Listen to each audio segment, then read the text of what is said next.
ये वास्तव में एनएसजी का एक ओरिजिनल ही ड्रिल इसको अपन कह सकते हैं। एनएसजी का बहुत बड़ा लवाजमा परसों रात को आया, लेकिन उतर नहीं पाया, वापस दिल्ली चला गया।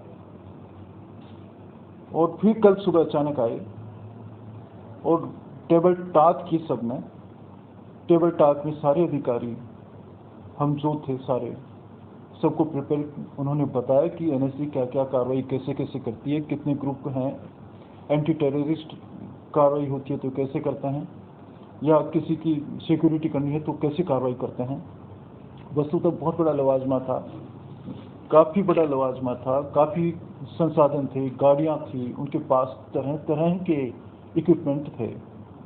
और जो उन्होंने आयोजन किया था उसमें न तो उन्होंने समय बताया, न कोई स्थान पूर्व निर्धारित किया।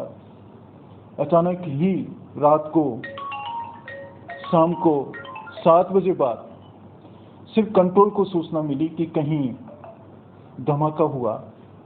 एक सफ़ेद बोलेरो गाड़ी से कुछ लोग आए, फायरिंग की, एक टूरिस्ट को गोली लगी, घायल हुआ, उसको हॉस्पिटल भेज दिया गया है। और टेररिस्ट हैं जो 5 से 6 हैं, वो विभिन्न कोणों में एक होटल के अंदर जा चुके हैं। अचानक खबर पे जो भी हमारी ईआरटी टीम थी, एटीएस थी, एसओजी थी, यहाँ की जो बीएसएफ थी, यहाँ की जो मिलिट्री की स्पेशल टीमें थी, एसएचओ थे, तत्काल मय जाब्ते के, मय वाहनों के, ट्रैफिक इंचार्ज थे, डीटीओ थे, प्रशासन थे, सारे लोग पहुँचे।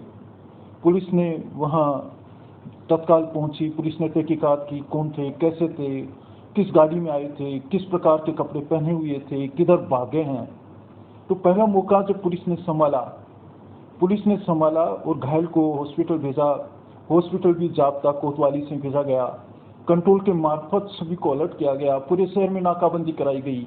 सारे रेलवे स्टेशन, धर्मशालाएं, होटल्स पे बिल्कुल चेकिंग करवाने के लिए जाब्ते को निकाल दिया गया। पूरी लाइन को खाली करा दी गई।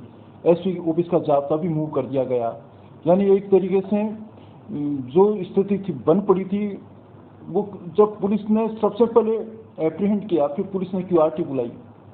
क्यूआरटी ने पोजीशन ली, इस होटल के मैप देखे, नक्शे देखे, सीसीटीवी कंट्रोल रूम देखा, कहाँ छिपे हुए उनका मूवमेंट देखने के लिए चारों तरफ से जो क्यूआरटी थी, क्विक रेस्पॉन्स टीम थी, वो उसने मोर्चा संभाला। उसके जो इंचार्ज थे पुष्पेंद्र सिंह, एटीएस के एडिशनल एसपी थे वीरेंद्र सिंह, समादेश का होमगार्ड थे। तो सभी लोगों ने एक मोर्चा संभाल लिया। मोर्चा संभालने के बाद भी फायरिंग नहीं रुकी।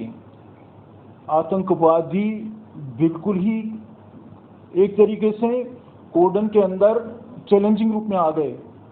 तो सारी क्यूआरटी ने मेरे को रिपोर्ट दी। मैंने तत्काल कंट्रोल से बात करते हुए एनएसजी को सूचना दी। एनएसजी को सूचना देते ही एनएसजी के गाड़ियों का मूवमेंट इतना फास्ट हुआ, इतने तत्काल पहुंचे। उनके first heat, second heat, third heat, सारे उन्होंने नक्शे बनाए, सारा उन्होंने दिल्ली से कंट्रोल जोड़ा और पूरे सारे इक्विपमेंट जो वो चढ़ा सकते थे, सारे जो उनके ड्रोन थे, बिल्कुल एनएसजी ने काउंटर टेररिस्ट एक्टिविटी के रूप में क्यूआरटी के कोऑर्डिनेशन के साथ आगे फर्स्ट हीट भेजी। फर्स्ट हीट के अंदर भी उन्होंने इक्विपमेंट भेजे ताकि विजिलेंट रहा जा सके, कहाँ किस स्थिति में जा सके। एक हमारा टूरिस्ट घायल हुआ, फिर और आगे बढ़ी, क्यों एनएसजी आगे बढ़ी। एनएसजी के करीबन 200-250 जवान थे, पुलिस थी लगभग 500 का लवाजमा, सब मिला के आगे बढ़े और आगे बढ़ते गए। देर रात्रि तक ये ऑपरेशन चला। यानी 3 बज गए थे इस ऑपरेशन को करने के बाद, 3-3:30 बज गए थे। एनएसजी लगातार यानी इसमें सर्च में थी।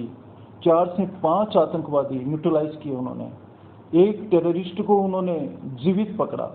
हमारे कोई 6 पर्यटक घायल भी हुए, उनको मदद के लिए भेजा गया। तो वस्तुतः वास्तव में एक मॉकड्रिल था, लेकिन ये मॉकड्रिल बहुत देर तक चला। एनएसजी के जो जवान थे, 6 फीट हाइट के जवान थे, अच्छी कमांडो की वेशभूषा में थे, उनके इक्विपमेंट्स लगे थे, सिर पर लगे थे, उनके डॉग जो थे, डॉग्स के ऊपर भी यानी कैमरे लगे थे, वीडियो पूरी कहानी वो संचालित हो रही थी और एनआईसी से संचालित हो रही थी। सीमांत जिला है और सीमांत जिले को देखते हुए ऐसी कार्रवाइयाँ वास्तव में एक पब्लिक में एक विश्वास जगाती है, लोगों में विश्वास जगाती है कि वास्तव में कि फोर्स की एक्सरसाइज कितनी है, फोर्स की ट्रेनिंग कितनी है, फोर्स कितनी तैयार है, फोर्स कितनी जल्दी एक्शन ले सकती है, फोर्स कितना जल्दी पकड़ सकती है। और जब ये पूरा पूर्व होटलों में ऐसा हुआ, हमले हुए हैं और हमारा बॉर्डर पे जिला बड़ा जिला है, ऐसी कोई घटनाएं भी घुसपैठ की आसपास गंगानगर बाड़मेर से होती रही है, यहाँ भी हुई है घटनाएं। उसको जेईसी और गुप्तचर एजेंसियां भी टॉलरेट करती हैं, देखती हैं, एग्जामिन करती हैं और काफ़ी एजेंसियां भी आ चुकी थी, प्रशासनिक अमला भी था, कलेक्टर महोदया मॉनिटर कर रही थी, एडीएम भी मौके पे पहुंचे थे, पूरी एम्बुलेंस सारा हॉस्पिटल पहुंच चुका था करीबन, हमारी नगर परिषद पहुंच चुकी थी, फायर ब्रिगेड्स पहुंच चुकी थी और तत्काल सबने पोजीशन ली और सब पोजीशन लेके कई कोर्डन्स के अंदर सबने हमने जिन कमरों पे आतंकवादियों ने कब्जा किया उन कमरों को बाकी को छोड़ते हुए पुलिस ने कब्जा ले लिया, मोर्चा संभाला। पुलिस ने वहां जो सीसीटीवी कंट्रोल था उसको कब्जे में कर लिया और वो क्यूआरटी को उपलब्ध कराया। इसमें क्यूआरटी के द्वारा बिल्कुल एक अच्छा ऑपरेशन किया गया, देर रात्रि तक ऑपरेशन चला और जो उन्होंने बहुत जानकारियां दी है वास्तव में, जितने इक्विपमेंट्स और जो कार्यप्रणाली, जो उनकी पेशेवर अंदाज, जो प्रोफेशनल एटीट्यूड था उनका और जो उनका व्यवहार था मोटिवेटेड, उससे वास्तव में पुलिस भी प्रभावित हुई और आम जन को भी एक विश्वास होना चाहिए कि कोई संदिग्ध व्यक्ति, कोई घटना घटित होती है तो सूचना मिलकर तत्काल कार्रवाई की जा सकती है।